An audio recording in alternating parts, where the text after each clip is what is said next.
하나님께서 우리에게 오늘 주시는 말씀 사도행전 14장 8절부터 15절 말씀입니다. 사도행전 14장 8절부터 15절 말씀, 저와 여러분이 교독하고 마지막 절 함께 읽겠습니다. 제가 먼저 읽겠습니다. 루스드라에 발을 쓰지 못하는 장애를 가진 한 사람이 앉아 있었습니다. 그는 태어나면서부터 걸어본 적이 전혀 없었습니다. 그는 바울이 말하는 것을 귀 기울여 듣고 있었습니다. 바울이 그를 유심히 보다가 그에게 치유받을 만한 믿음이 있는 것을 보고 큰 소리로 당신 발로 똑바로 일어서시오 라고 외쳤습니다. 그 말에 그 사람은 벌떡 일어나 걷기 시작했습니다. 사람들은 바울이 한 일을 보고 루가오니아 말로 소리 질렀습니다. 신들이 사람의 모습으로 우리에게 내려오셨다. 그들이 바나바는 제우스라 부르고 바울은 주로 말을 하기 때문에 헤르메스라고 불렀습니다. 도시 밖에 있는 제우스 신전의 제사장은 황소들과 화환들을 성문 안으로 가져왔습니다. 사람들과 함께 그들에게 제물을 바치려는 것이었습니다. 그러나 두 사도 바나바와 바울은 이 말을 듣고 옷을 찢으며 사람들 속으로 뛰어들어가 외쳤습니다. 읽겠습니다. 사람들이여, 왜 이런 행동을 합니까? 우리도 여러분과 똑같은 사람입니다. 우리가 여러분에게 복음을 전하는 것은 여러분이 이런 헛된 것을 버리고 하늘과 땅과 바다와 그 안에 모든 것을 만드신 살아계신 하나님께로 돌아오라고 하는 것입니다. 여러분, 한 사람이 평생 사용하는 어휘의 수가 몇 개라고 생각하세요? 저는 수십만 개로 생각을 했는데, 보통 한 사람이 평생 동안 사용하는 어휘의 수가 2만에서 3만 정도 된다고 하니까 생각보다 적은 수를 우리는 평생 동안 말하고 죽는 것입니다. 상대적으로 어휘가 풍부하신 분들은 그보다 더 많은 단어를 구사하시고요, 반대이신 분들은 그보다 또 적은 어휘를 구사하시는 것이겠죠. 때문에 나도 모르게 내가 순간순간 발음하는, 자주 사용하는 어휘가 있고요, 지금까지 한 번도 사용해보지 못한 채 이 생을 마감하는 그런 어휘도 있습니다. 제가 제 설교를 이렇게 모니터하는데, 제가 설교 중에 저도 모르게 자주 사용하는 어휘가 와중에라고 하는 단어를 많이 사용하더라고요. 뭐뭐 와중에, 뭐뭐 와중에. 그거 말고도 여러 개가 있더라고요. 저도 의식하지 못하게 그냥 이렇게 나오는. 여러분들은 어떤 단어를 많이 사용하십니까? 욕 말고요. 욕 말고 여러분들이 무의식적으로 사용하는 그 단어가 있으십니까? 지난번 대선 때 저는 제 삶에 익숙하지 않은 단어를, 발음해보지 않은 단어를 후보자들끼리 토론회하는 와중에 또 듣게 되었습니다. 알아야 할 필요가 있다고 생각해 본 적이 없었던 제 삶에 생경했던 그 단어는 나르시시즘이라고 하는 단어였습니다. 나르시시즘. 제가 40평생 이 단어를 단 한 번도 입에 발음해보지 않은 이유는 아마도 저는 나르시즘과 정반대의 삶을 살았기 때문에 이 단어를 발음할 일이 없었지 않았을까 하는 슬픈 해석을 한번 해보게 되었습니다. 여러분, 이 단어의 의미를 아실 겁니다. 뭐죠, 여러분? 나르시즘은 심리학적 용어로서 자기 도취, 자기 애라고 하는 그 의미를 가지고 있는 단어입니다. 그러니까 좋은 의미보다는 좋지 않은 그런 의미인 것이죠. 고대 그리스 신화에 나오는 이야기로서 나르키소스라는 이름을 가진 미소년이 물에 비친 자기의 모습에 너무나 황홀해서 취해버려서 이 투영된 자기의 모습을 더 가까이 보려다가 물에 빠져 죽은 것을 빗대하여 만들어진 단어가 나르시시즘입니다. TV 광고에 보니까 남성 화장품 광고였던 것으로 생각하는데, 한 남자가 거울을 보면서 스스로에게 매력적이야 라고 말하는 부분이 있습니다. 그게 진심이라면 그분 지금 치료받으셔야 됩니다. 여러분 어떠십니까? 여러분은 거울을 보시면 스스로의 모습 가운데 취하십니까? 아니면 한숨만 나오십니까? 왕자와 같은 삶을 사시는 분들은 그 거울에 비친 자기 모습 보면서 취할 수도 있겠지만, 대개 우리는 한숨만 납니다. 정상이십니다. 그리고 저도 정상입니다. 그런데 여러분, 우리 주위에 스스로를 향하여 이 과도한 칭찬과 과도한 사랑을 쏟는 사람들이 있습니다. 이게 나르시즘에 빠진 사람들이 우리 주위에 뭐 많지는 않겠지만 있다는 것입니다. 스코트 볼이라고 하는 미국의 커뮤니케이터이며 교회 컨설터가요, 나르시즘에 빠진 리더가 보이는 5가지 현상이라는 글을 선언문으로 썼습니다. 근데 이것이 문화선교 연구원을 통하여 번역되어져서 인터넷에 올려진 글을 제가 보았던 적이 있는데, 여러분, 나르시시즘에 빠진 리더가 보이는 5가지 특징입니다. 5가지 중에 혹시 내가 빠져 있는 것은 없는지 한번 보십시오. 첫 번째는요, 자기 거만입니다. 한마디로 자신이 없으면 교회 혹은 모임이 제대로 돌아가지 않을 것이라고 생각한다는 것입니다. 내가 없으면 안 돼. 여러분, 이 사고방식이 건강하게 작용하게 되면 굉장히 큰 사역의 동력이 되지만, 내가 없으면 우리 공동체 안 되지, 내가 없으면 되는 일이 없지, 이것이 진심으로 여겨지게 되면 이보다 더 위험한 마음이 없다는 것입니다.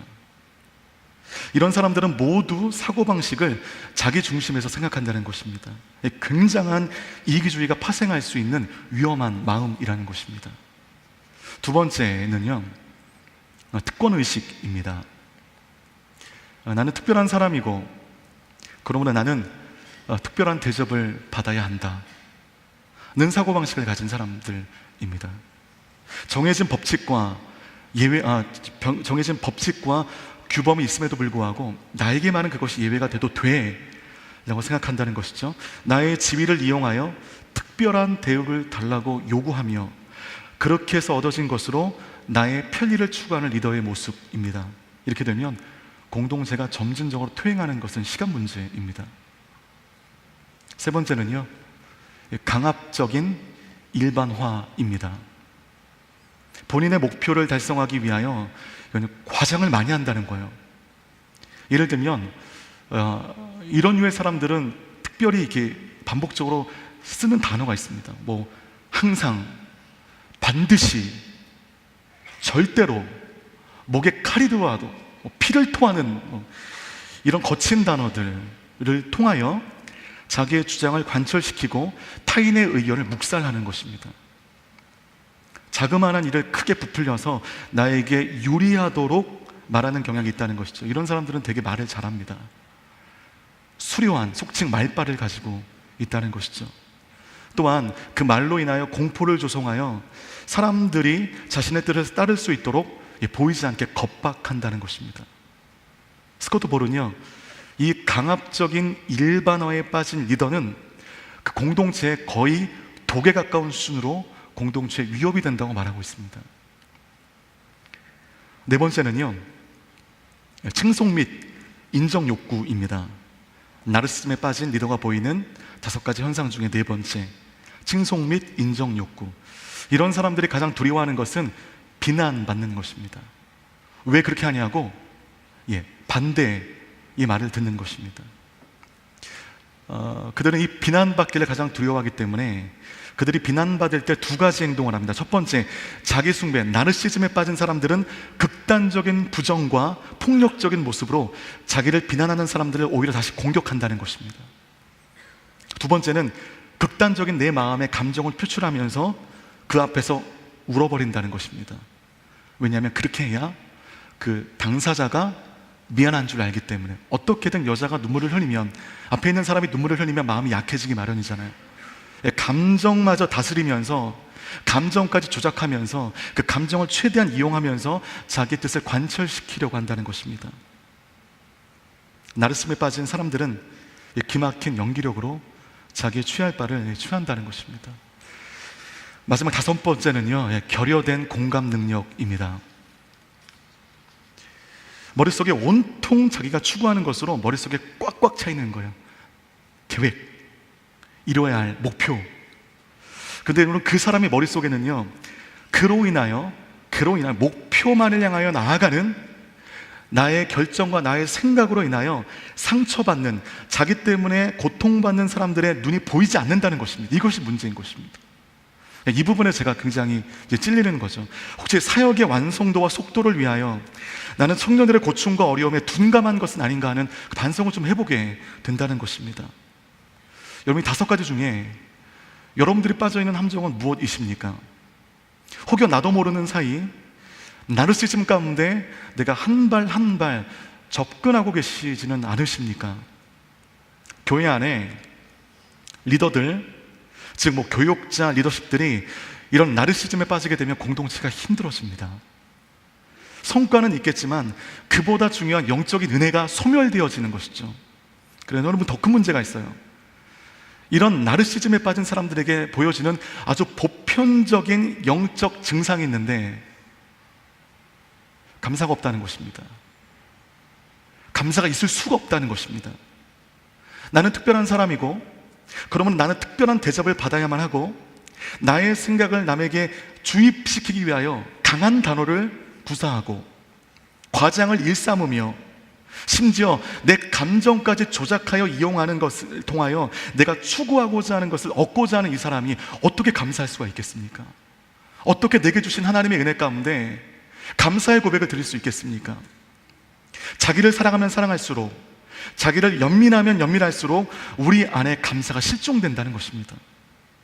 그래서 믿는 자와 안 믿는 자의 가장 뚜렷한 기준은 감사의 유무입니다. 그렇게 감사가 실종된 삶은 더 이상 우리 신앙의 삶이라고 부르기 힘들다는 것이죠. 오늘 본문으로 넘어가 보도록 하겠습니다. 지금 사도 바울은요 1차 전도 여행 중입니다.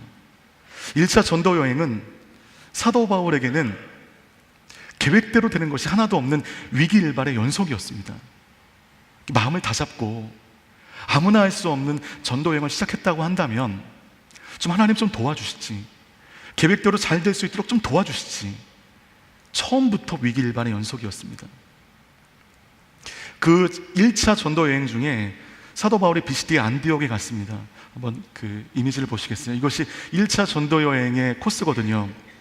지금 여기는 비시디아 안디옥에 있다가 루스트라로 이동한 것입니다. 오늘 본문의 말씀의 장소는 루스트라입니다. 비시디아 안디옥에서 유대인의 반감과 선동에 부딪힌 바나바와 사도 바울은 이고니온이라고 하는 도시로 피하게 됩니다. 키로수로 140km, 거대한 산 40개를 넘어야 하는 험난한 여정 끝에 그는 이고니온에 도착하게 됩니다. 그런데 여기서도 그 유대인들의 핍박이 계속이 되자 더 이상 있을 수 없어서 피한 곳이 루스트라였습니다. 여러분, 이 얼마나 과정들이 지난하고 어렵습니까? 고통스럽습니까? 우리의 삶에 이 정도의 험노라고 한다면 우리 좀 물어볼 거예요. 하나님, 이거 하나님이 기뻐하시지 않는 거 아닌가요? 되는 일대로 되는 게 아무것도 없으니, 누가 봐도 선한 일을 함에 있어서 하나부터 열까지 다 장벽에 부딪히니 우리라고 한다면 좀 물었을 것입니다.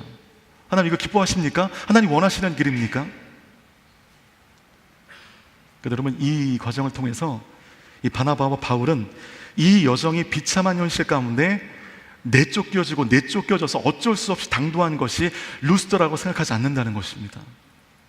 이 모든 과정을 되돌아보니까 하나님께서 바나바와 바울을 하나님의 뜻에 따라 이 루스트라에 보내신 것을 그들이 알게 되더라는 것이죠.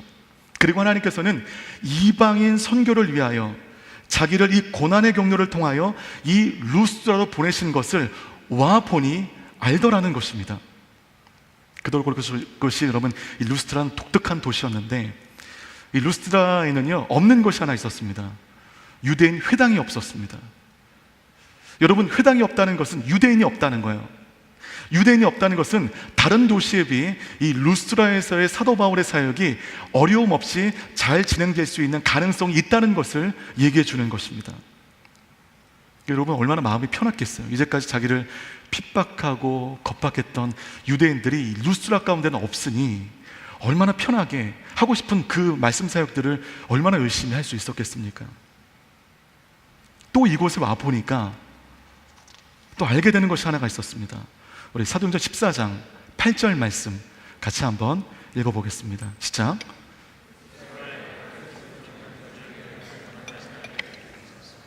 그는 태어나면서부터 걸어본 적이 전혀 없었습니다.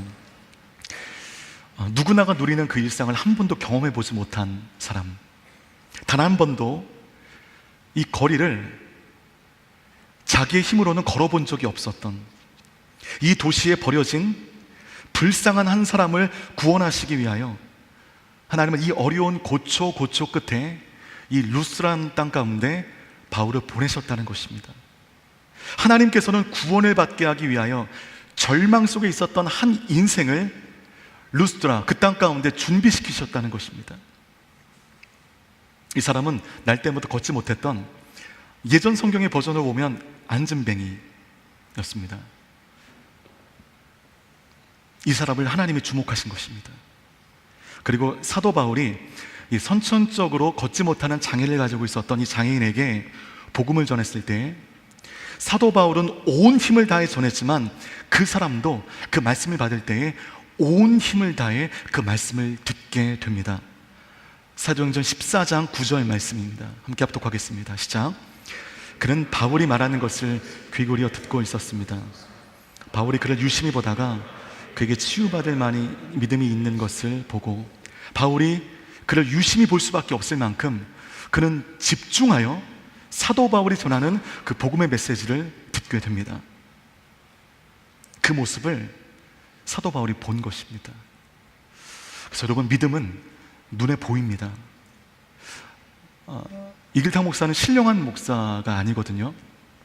그런데 여러분, 이 위에서 설교할 때 설교를 듣는 사람들 가운데 유난히 집중하는 사람들의 얼굴이 보입니다. 그리고 안 조는 것처럼 조는 사람들 다 보입니다. 제가 신령해서가 아닙니다. 높은 곳에 있기 때문에 다 보여요. 그 중에는 다른 모든 예배자들보다 그날 마음이 어려운지 힘든지 굉장히 집중하는 사람들이 있는데 보여요. 신령하기 때문이 아닙니다. 여러분들 올라오시면 다 보일 겁니다. 여러분, 그 말씀이 튕겨지는 사람들의 얼굴이 또 보일 때가 있습니다. 그러면 저는 예배 설교 끝나고 이제 큰 좌절에 빠지는 거죠. 내가 설교를 말아먹어서 저게 말씀이 튕겨났구나. 그러면서 밉습니다. 보이기 때문에, 튕겨져 나오는 것이 보이기 때문에. 농담이요, 미흡진 않아요. 네. 믿음은 눈에 보여요. 그 믿음에 하나님의 역사가 덧입게 되니까 그 불쌍한 인생 가운데 기적이 일어나게 됩니다. 사도행전 14장 우리 10절 말씀 함께 읽겠습니다. 시작. 큰 소리로 당신 발로 똑바로 일어서시오라고 외쳤습니다. 그 말에 그 사람은 벌떡 일어나 걷기 시작했습니다. 여러분, 이거 얼마나 놀라운 장면입니까? 여러분, 기적에만 몰두하는 믿음은 아주 건강하지 못한 위험한 믿음이지만, 그러나 이런 기적이 내 인생 가운데 나타나게 되어질 때 우리의 믿음이 탄력을 받게 되는 것은 또 마찬가지입니다. 눈으로 보여줌으로 인하여 우리 마음 가운데 믿음이 생기고 그 믿음으로 말미암아 우리가 의에 이룰 수 있는 것입니다. 출애굽 여정 중에 갈라진 홍해를 보았던 것처럼 구름 기둥의 시원함과 불 기둥의 따스함 가운데 그 민족들을 보호하시는 하나님의 손길을 보았던 것처럼 아말렉과의 전쟁터 그 머리 위에 해가 멈추는 기적을 보았던 것처럼 우리 인생에 이런 기적이 나타나게 되면 우리의 믿음의 여정 가운데 큰 변곡점이 된다는 것입니다. 선천적 장애가 고침받는 장면을 보고 온 루스드라가 일대 충격에 휩싸이게 되고 요동하게 됩니다. 이 사람은 당시 의학으로는 절대 고칠 수 없는 장애를 가진 사람이라는 것을 이 도시에 있는 사람들 다 압니다. 루스드라는 그 큰 도시가 아니기 때문에 이렇게 비참하게 사는 사람이라면 다 압니다.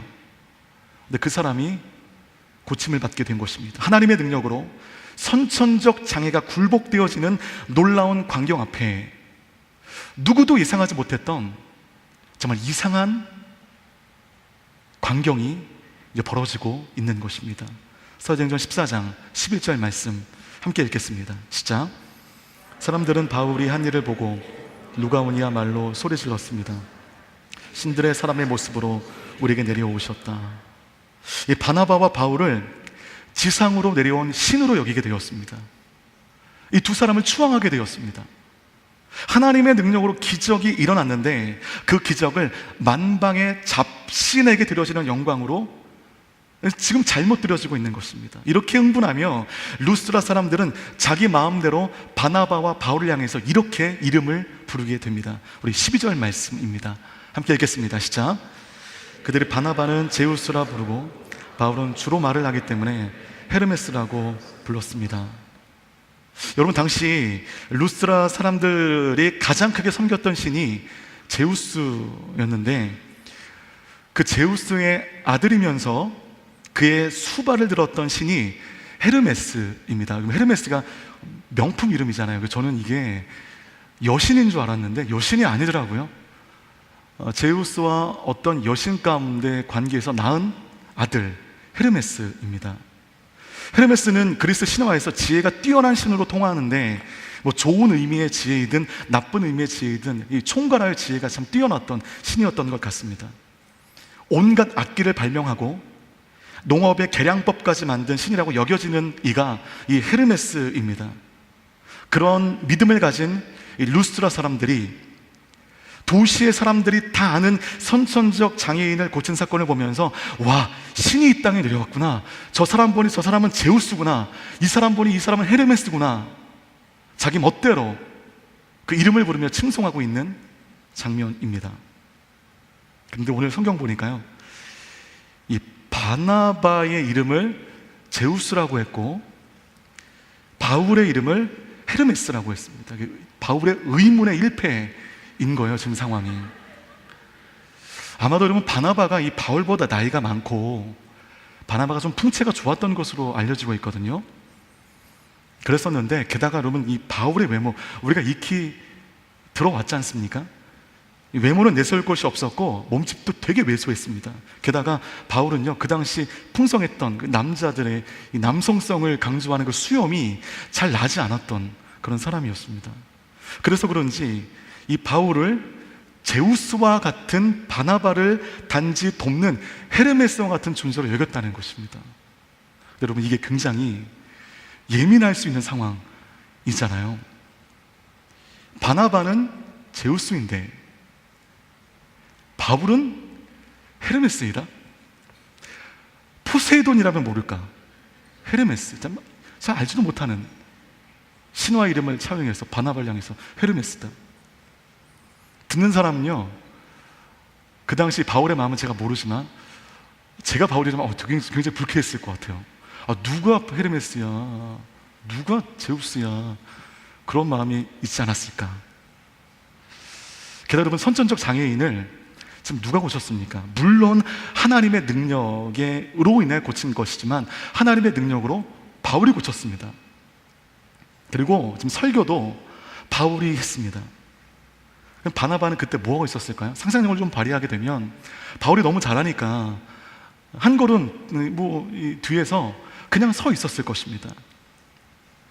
그런데 가만히 서 있었을 가능성이 높은 이 바나바를 제우스라 칭송하고 모든 것을 다한 이 바울을 돕는 자로 여긴다는 것이 바울의 입장에서는 불쾌한 일이 될 수도 있었다는 것입니다. 그런데 바울은 그것에 대해 성경 보세요. 어떤 그 말이 있나요? 이런 방구의 말이 없습니다. 아무런 말이 없어요. 교회 역사적으로 여러분, 그 바울의 외모에 대해 연구한 글을 보면 되게 바울의 외모가 이랬다고 합니다. 머릿속에 한번 그려보십시오. 어떤 외모인지. 작은 덩치에 머리는 벗겨졌고, 자매님들 이미 탈락입니다. 그렇죠? 다리는 안짱다리였으며 몸은 땅땅했다고 합니다. 이래도 슬픈데 눈썹이 붙어 있었습니다. 그리고 코는 꽤 길었다. 매부리 코가 아니었을까. 조합해 보십시오. 자매님들, 소개팅에 이런 남자가 나왔다고 한다면 어떻게 하시겠습니까? 그날 밤 잠 못 주무실 겁니다. 펑펑 울면서 내 신사야, 내 신사야, 내가 어쩌다가. 그랬을 가능성이 매우 높은 그런 외모였다는 것입니다. 그러니까 외모로는 볼품이 없었던 인물이 바울입니다. 그런데 그렇게 큰 능력을 발휘하는 거. 제가 가진 소신이 맞습니다. 목사는 잘생기면 안 됩니다. 목사는 몸매가 좋아도 안 됩니다.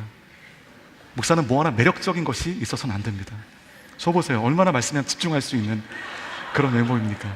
저는 정말 설교자로 딱 준비된 그런 사람인 것 같아요. 게다가 목소리까지 좋으니 죄송합니다. 근데 여러분, 우리는 이 사건에서 자기 숭배, 자기애, 나르시즘을 버릴 수 있는 방법을 발견하게 됩니다.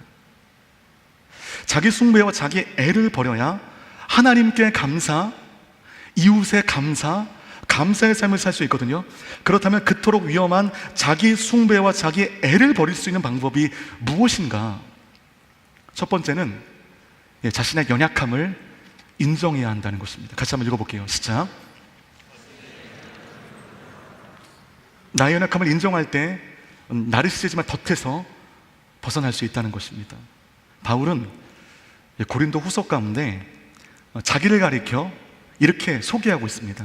고린도후서 10장 10절 말씀을 제가 한번 읽어볼게요.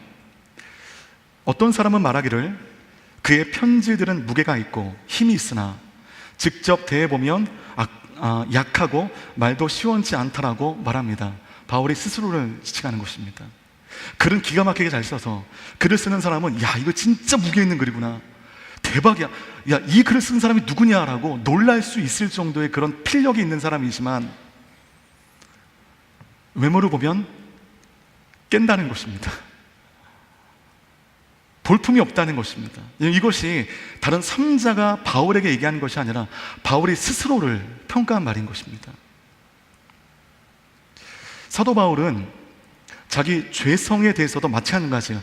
초기 서신에 보면 자기 자신을 가리켜서 뭐라고 하냐면 나는 작은 자입니다 라고 얘기해요.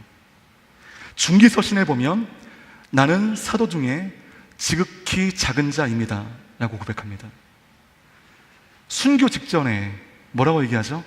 나는 죄인 중에 괴수입니다 라고 고백합니다. 자기의 약함을 시간이 지나면 지날수록 하나님 앞에 더욱더 뼈저리게 깊숙이 고백한다는 것입니다.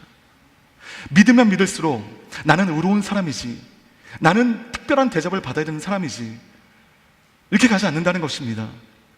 믿으면 믿을수록 내가 십자가 앞에 얼마나 죄인인지, 내가 하나님 앞에 얼마나 연약한 존재인지를 깨닫는다는 것입니다. 심지어 여러분, 사도 바울은요 자기 약함을요 자랑해요. 고린도후서 11장 30절 말씀, 다 아는 말씀 같이 한번 읽어보겠습니다. 시작. 내가 자랑해야 한다면 나는 내 약한 것들을 자랑하겠습니다. 세상에 약한 것이 뭐가 자랑할 것이라고. 내게 있는 것, 내가 준비가 된 것, 내가 자랑할 만한 것, 이것을 세상 가운데 자랑해야 되는데 오늘 사도 바울은 내가 약한 것을 자랑한다고 하니 얼마나 자랑할 것이 없으면 약한 것을 자랑해. 사도 바울의 삶을 모르는 사람들은 그렇게 오해할 수 있다는 것입니다. 사도 바울은 아시다시피 세상적으로 자랑할 것이 정말 많았던 사람이었습니다. 그러나 바울은 세상에서 자랑할 만한 이 모든 것을 내가 배설물로 여기면서 내가 세상에 좋다는 거 다 누려봤는데, 다 가져봤는데 이제야 보니 내 앞에 있는 남루한 십자가 외에는 자랑할 것이 없다라고 고백한다는 것이죠. 그러면서 그는 자신의 약함을 자랑하는데 내가 약해지면 약해질수록 약해진 내 안에 예수 그리스도의 능력이 드러나기 때문에 그는 자기의 연약함을 자랑한다는 것입니다. 때문에 여러분의 연약함을 숨기지 마십시오. 약한데 강한 척하지 말라는 것입니다. 약하면 약한 대로, 모자라면 모자란 대로 하나님 앞과 우리 믿음의 동력 가운데 여러분의 연약함을 고백하게 되어질 때 이것이 내 안에 나도 모르는 나르시즘을 이길 수 있는 한 가지 방법이 된다는 것입니다. 때문에 여러분, 그리스도인은 정의가 예수 믿는 사람이 아닙니다. 그리스도인은 정의가 이것입니다. 갈수록 약해지는 존재. 그리스도인의 정의는 갈수록 약해지는 사람이라고, 이 그리스도인의 의미가 재정립되어야 될 것입니다. 그리고 나의 약함을 날마다 고백하고 엎드리는 사람들이 그리스도인들입니다. 바로 이런 사람들이 감사할 수 있다는 거예요. 감사는 의지적으로 감사해야지 자기 최면에서 감사가 나타나지 않습니다. 나의 약함을 날마다 하나님 앞과 사람들 앞에서 고백할 수 있는 사람, 말뿐인 약함이 아닌 진짜 내 삶 돌아보니 아무것도 없다, 나는 십자가 외에는 자랑할 것이 아무것도 없다라고 고백할 줄 아는 사람의 입에서 진짜 감사가 나오게 된다는 것입니다. 여러분 모두가 그 감사의 고백이 여러분의 입술 가운데 터져나오는 그런 인생이 되시기를 주님의 이름으로 축복합니다. 나 내가 강하다고 하는 사람은 자기가 일할 수밖에 없잖아요. 내가 강하니까 의지가 발동합니다. 그러면 내 안에 계신 성령님은 개점 휴업에 들어가시는 것이에요. 내가 할 수 있으니, 나 의지로 할 수 있으니 성령 하나님이 일하실 이유가 없습니다. 오늘 본문의 13절을 보니 이 일 후에 사람들은 제우스라 여긴 바나바와 헤르메스라 여긴 바울을 위하여 그 앞에 제사상을 차리게 됩니다. 이게 얼마나 황당한 광경입니까? 살아있는 사람 앞에 그 사람을 신으로 여기고 제사상, 의리의리한 제사상을 앞에 두고 경배하고 있는 것입니다. 이 참담한 모습을 보다 못한 바나바와 바울이 이렇게 행동합니다. 우리 사도행전 14장 14절 말씀 함께 읽겠습니다. 시작. 그러나 두 사도 바나바와 바울은 이 말을 듣고 옷을 찢으며 사람들 속으로 뛰어 들어가 외쳤습니다. 이 참담한 가운데 막 옷을 막 찢으면서 호통치고 있는 것입니다. 여러분, 이거 내가 한 게 아닙니다. 하나님이 하신 것입니다. 영광 받을 사람은 이 사람과 나가 아니라 내 뒤에 계신 세상의 모든 것을 만드신 그분이 영광 받으셔야 됩니다. 예, 이렇게 참담한 광경 가운데 사도 바울이 이렇게 외치고 있는 것입니다. 우리 15절 말씀을 같이 한번 읽어볼까요? 15절입니다. 시작. 사람들이여 왜 이런 행동을 합니까? 우리 여러분과 똑같은 사람입니다. 우리가 여러분에게 복음을 전하는 것은 여러분이 이런 헛된 것을 버리고 하늘과 땅과 바다와 그 안에 모든 것을 만드신 살아계신 하나님께로 돌아오라고 하는 것입니다. 우리도 여러분과 똑같은 사람입니다. 요 문구를 잘 봐주십시오. 이것을 개역개정으로 보면 우리도 여러분과 같은 성정을 가진 사람입니다. 성정이란 말을 꺼내고 있습니다. 여러분이 보기에 이 선천적 장애인을 고치는 것을 보면서 고친 내가 특별하다고 다들 생각하시겠지만 나는 여러분과 똑같은 사람입니다. 다만 특별한 것은 내 뒤에 계신 내가 믿는 하나님의 권능일 뿐입니다. 이것이 바나바와 바울의 고백이었습니다. 우린 여기서 나르시즘을 극복하는 또 하나의 방법을 알게 됩니다. 두 번째입니다. 내가 특별한 사람이 아님을 고백하라. 같이 읽겠습니다. 시작. 내가 특별한 사람이 아님을 고백하라. 내가 특별한 존재가 아님을 고백할 수 있어야 됩니다. 같은 성정을 가진 사람이라고 오늘 지금 바울이 고백하잖아요. 그래서 솔직히 바울과 우리가 어떻게 성정이 같은 사람입니까? 달라도 너무 다른 사람이죠. 그런데 바울은 너희들과 나는 똑같은 사람이라고 얘기하고 있습니다. 특권의식, 이 모든 것이 사도 바울 가운데는 보여지지 않습니다. 특별한 일을 행했지만 특권의식을 갖지 않아요. 하나님 앞에 똑같은 존재, 공평한 존재라는 것이죠. 그래서 우리가 여기서 헷갈리지 말아야 될 것이 있는데, 우리가 보통 국내 아울리치 가면 여름 선교할 때 보통 많이 사용하는 주제가 뭐죠? You are special. 하나님은 우리에게 You are special이라고 얘기합니다. 너 특별해. 이게 맞나요? 틀리나요? 이게 맞습니다. 우리는 특별합니다. 특별한 은혜, 특별한 사명, 특별한 인생, 특별한 생명으로 구별되어진 사람이 이 안에 있는 여러분들 맞기 때문에 여러분들은 You are special이 맞습니다.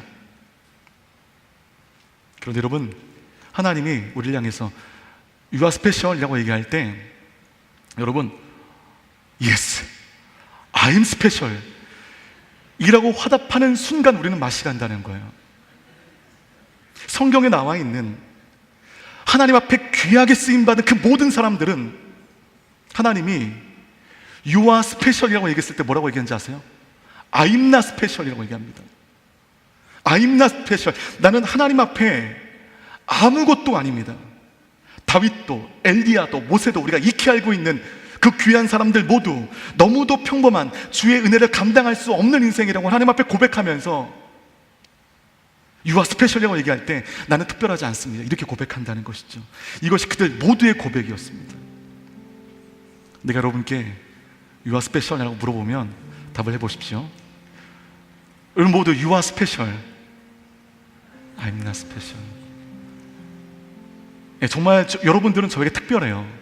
이 시간에 여기 와서 유색 공동체에서 예배해 주시는다는 게, 저를 믿고 따라와 주신다는 게, 여러분들은 저에게 특별하십니다. 네. 그래도 여러분, 알면 됐어, 아니까 더 잘해 라고 얘기하시면 안 되고요. 아니면 나는 아무것도 아닙니다, 난 하나님의 은혜 없이는 살아갈 수 없습니다, 이 고백이 터져 나와야 된다는 것입니다. 나는 할 수 없다, 나는 특별하지 않다라는 전제로 살아가는 사람들의 삶에는 모든 것이 감사가 됩니다. 모든 것이. 그러나 나는 그럴 만한 사람이다, 나는 특별하다라고 하는 자기의 나르시즘에 빠진 사람들에게 삶의 모든 것은 그냥 당연한 것입니다. 당연한 것입니다. 그리고 그렇게 되지 않았을 때, 합당한 것을 받지 못했을 때, 나의 계획에 관철되지 않았을 때, 그 비난의 화살을 나에게 돌리지 않습니다. 나는 완벽하니까, 나는 스페셜하니까. 이 비난의 화살을 애꿎은 타인에게 돌리는 것입니다. 그리고 하나님 앞에 돌리는 것입니다. 때문에 이런 본질적 감사가 가능하기 위해서는 여러분, 오늘 자기의 연약함을 인정하셔야 됩니다.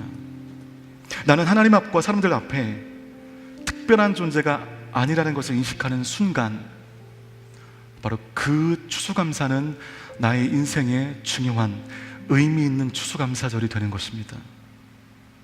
그럼 여러분, 추수감사절 맞아 마음이 없는 예배로 퉁치려고 하지 마시고, 마음이 없는 예물로 퉁치려고 하지 마시고, 오늘 루스드라에서 행하는 바나바와 사도 바울의 모습을 통하여 내 안에 그 본질적 감사를 실종시키게 하는 그 나르시즘의 잔재들이 있는지 없는지, 이것을 확인하는 감사절이 되었으면 좋겠습니다. 나는 하나님 앞에 너무나 연약한 존재라는 것을 이 감사절 통해서 진심으로 고백하고, 나는 특별한 사람이 아니라는 것을, 물론 하나님은 나에게 특별하다고 말씀하시지만 난 특별한 사람이 아니라는 것을, 오히려 나는 죄인이기 때문에 하나님의 은혜 없이는 살아갈 수 없다는 것을 고백하는 순간, 그 고백이 나의 진정한 고백이 되는 순간, 오늘 이 추수감사절은 우리의 삶에 의미 있는 감사절로 다가오게 될 것입니다. 나는 할 수 없다, 나는 특별한 사람이 아니다, 나는 주님의 은혜를 감당하기에도 어려운 사람이다, 하나님이 살려주셨기 때문에 근근히 살아가는 인생이다, 하나님은 나에게 You are special이라고 말하지만 나는 특별한 사람이 아니다, 나는 주님의 은혜로만 살아갈 수 있는 사람이다. 이것이 진짜 우리 입에 말린 고백이 아니라, 우리 진짜 고백이 된다면, 오늘 추수감사절은 나의 영혼을 살리는 내 영혼의 회복의 시작점이 될 줄로 믿습니다. 오른손 가슴에 대보세요. 제가 얘기할 때 한번 따라해 보십시오. 나는 할 수 없습니다. 나는 특별한 사람이 아닙니다. 나는 주님의 은혜로만 살아갈 수 있습니다. 네, 이 고백이 나오는 추수감사절 되시기를 주님의 이름으로 축복합니다.